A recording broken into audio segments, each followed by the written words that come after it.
চলুন আজ আমরা দ্বিতীয় বিশ্বযুদ্ধের সময়ের একটা দারুণ গল্প শুনব। ফ্রান্সের একটা ছোট্ট গ্রামের গল্প। আর এই গল্পের মেসা দিয়ে আমরা কিছু অসাধারণ ইংরেজি শব্দ শিখব। দেখব কিভাবে শব্দগুলো শুধু একটা গল্পই বলে না, বরং ইতিহাসকে আমাদের চোখের সামনে জীবন্ত করে তোলে। শুনতে একটু অবাক লাগছে, তাই না?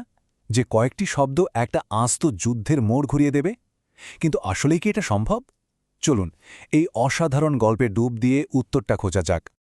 আমাদের গল্পের শুরুটা হচ্ছে ১৯৪৩ সালের ফ্রান্সের একটা গ্রাম মায়াবনকে ঘিরে।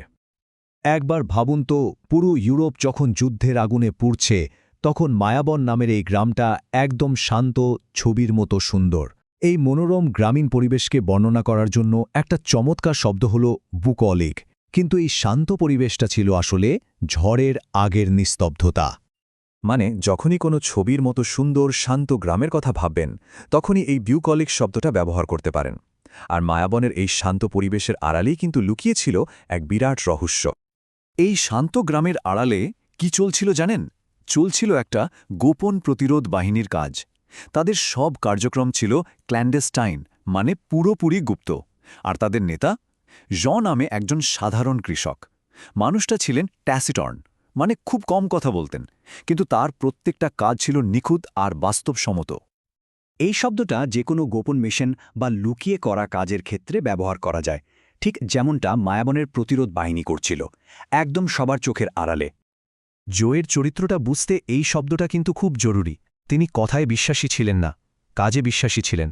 আর তার এই চুপচাপ স্বভাবটাই হয়তো তাকে এত ভালো একজন নেতা করে তুলেছিল।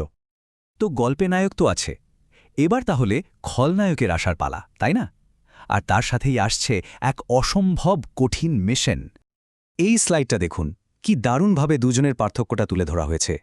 একদিকে আমাদের স্বল্পভাষী, বাস্তববাদী আর অন্যদিকে মেজর ভলফ, যিনি ছিলেন অস্টেন্টেশিয়াস, মানে লোক দেখানো, জাঁকজমক পছন্দ করতেন। আবার ছিলেন ইরাসেবল, মানে সাংঘাতিক বদমেজাজি। আর সবচেয়ে বড় কথা, তিনি ছিলেন মেন্ডেশিয়াস, মানে একেবারে ডাহা মিথ্যাবাদী। আর তার দলের মিশনটা ছিল এক কথায় অনেরাস, মানে সাংঘাতিক কঠিন একটা কাজ। কি ছিল সেই কাজ?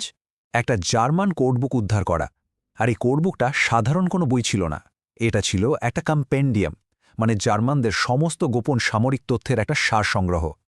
এই অনারেস শব্দটা দিয়ে এমন কোনো কাজ বোঝানো হয় যা করাটা প্রায় অসম্ভব মনে হয়, এতটাই কঠিন। কোডবুক উদ্ধার করাটা ঠিক তেমনই একটা কাজ ছিল। সহজ করে বললে একটা কম্পেন্ডিয়াম হলো একটা জ্ঞানের ভাণ্ডার, যেখানে একটা নির্দিষ্ট বিষয়ের অনেক গুরুত্বপূর্ণ তথ্য এক জায়গায় পাওয়া যায়। এক্ষেত্রে এটা ছিল জার্মানদের গোপন তথ্যের ভাণ্ডার। তো এত কঠিন একটা মিশন তারা কিভাবে এটা সফল করার পরিকল্পনা করল? চলুন দেখি। পরিকল্পনাটা বেশ গোছানো ছিল। 4টে ধাপ। প্রথমে পার্টিতে ঢুকে পড়া, তারপর কোডবুকটা খুঁজে বের করা, ওটা নিয়ে আসা, আর শেষে জার্মানদের মনোযোগ অন্যদিকে ঘুরিয়ে দিয়ে হাওয়া হয়ে যাওয়া। শুনতে যতটা সহজ লাগছে, কাজটা ছিল তার চেয়ে 1000 গুণ বেশি বিপজ্জনক। আচ্ছা, তো মেজর ভলফের পার্টিতে তখন চলছিল কান ফাটানো ক্যাকোফোনি, মানে প্রচণ্ড গোলমাল। আর এই হইচয়ের মধ্যেই ঘটছিল আসল ঘটনা। দলের একজন তরুণ সদস্য আন্দ্রে, যে কিনা একসময় ছিল বেশ রিক্যালসিট্রেন্ট, মানে অবাধ্য, সেদিন দলের প্রতি তার চূড়ান্ত ফিডেলিটি, মানে বিশ্বস্ততার প্রমাণ দিল। যে কোনো পার্টি, কনসার্ট বা বাজারের প্রচণ্ড গোলমালকে বোঝাতে এই শব্দটা দারুণ। আর এই কোলাহলই কিন্তু তাদের লুকিয়ে কাজ করার একটা সুযোগ করে দিয়েছিল। আর এই স্লাইডটা দেখুন, পরিস্থিতি কতটা ভয়াবহ ছিল তা বোঝাই যাচ্ছে। কোডবুকটা যে চুরি হয়েছে এটা জানার পর মেজর ভলফের মুখ থেকে যে কথাগুলো বেরিয়েছিল, সেগুলো ছিল তীব্র রিপ্রোচ, মানে তিরস্কার আর ঘৃণায় ভরা। তারা কি পেরেছিল? সফলভাবে পালাতে পারল? চলুন দেখি এরপর ঠিক কি হল।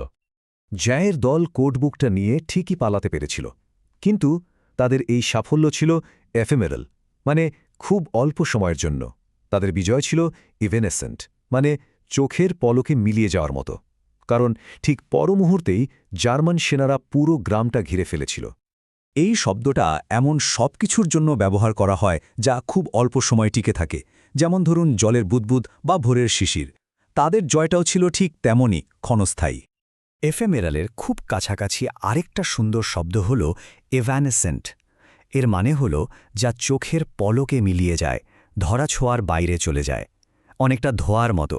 তাদের বিজয়ের আনন্দটাও ঠিক সেভাবেই মিলিয়ে গেল। তাহলে কি সব শেষ? তাদের এত বড় আত্মত্যাগ কি বৃথা গেল? না, গল্পের শেষটা কিন্তু আমাদের অন্য কথা বলছে। শেষ পর্যন্ত কি হলো জানেন? জয়ের সেই ফিকুণ্ড মানে অত্যন্ত ফলপ্রসূ পরিকল্পনাটা কিন্তু ঠিকই কাজে লেগেছিল। ধরা পড়ার আগে কোডবুকটি সঠিক জায়গায় পৌঁছে গিয়েছিল। এরপর সেই গোপন কোডগুলো চারিদিকে ডিসেমিনেটেড করা হয়, মানে ছড়িয়ে দেওয়া হয়। আর এই একটা কাজ মিত্রবাহিনীর লড়াইটাকে অনেকটাই অ্যালিভিয়েট করে দেয়, মানে তাদের কষ্ট কমিয়ে দেয়। আর আমাদের নায়ক তিনি এই অসাধারণ সাফল্যের জন্য কোনোদিন কোনো অ্যাপ্রোবেশন বা আনুষ্ঠানিক প্রশংসা চাননি। তাহলে একদম শেষে এসে এই প্রশ্নটা মনে জাগেই, জয়ের মতো একজন সত্যিকারের বীরকে যদি একটা শব্দ দিয়ে বোঝাতে হয়, কোনটা সেরা হবে? তার প্র্যাগম্যাটিক বা বাস্তবাদী সত্তা, তার ফেকন্ড বা ফলপ্রসূ পরিকল্পনা, নাকি প্রশংসার প্রতি তার ডিসইন্টারেস্টেড বা নির্লিপ্ত মনোভাব? আসলে হয়তো একজন সত্যিকারের নায়কের মধ্যে এই সবগুলো গুণই থাকে। এটা কিন্তু ভাবার মতো একটা বিষয়, তাই না?